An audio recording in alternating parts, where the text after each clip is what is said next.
பிரியமானவர்களே, ஆண்டவராகிய இயேசு கிறிஸ்துவின் நாமத்தினாலே உங்களை வாழ்த்துகிறேன்.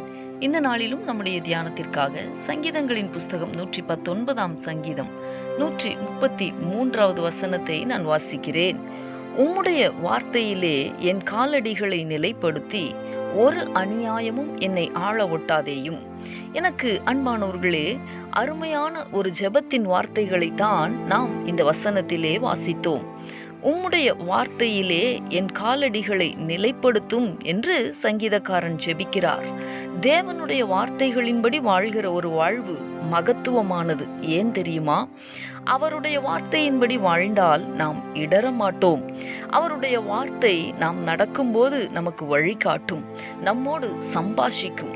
நாம் இந்த தேவ சத்தத்தை அவருடைய வார்த்தைகளின் மூலமாக, வேத வசனங்களின் மூலமாக பெற்றுக்கொள்ள முடியும்.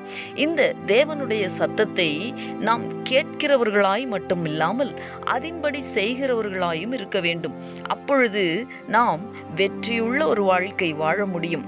அன்பரே, மனிதர்களுடைய வார்த்தைகளை அல்லது ஆலோசனைகளை மையப்படுத்தி நாம் வாழ்ந்தால் தேவனை சந்தோஷப்படுத்தி வாழ முடியாது.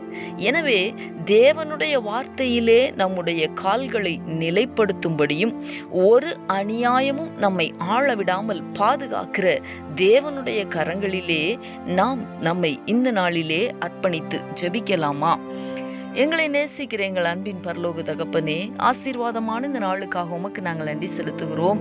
இந்த நாளிலும் உம்முடைய வார்த்தையிலே என் காலடிகளை நிலைப்படுத்தும், ஒரு அநியாயமும் என்னை ஆள ஒட்டாதேயும் என்று சங்கீதக்காரன் ஜெபித்திருக்கிற இந்த பகுதியை நாங்கள் தியானிக்க கர்த்தர் எங்களுக்கு உதவி செய்தீர்.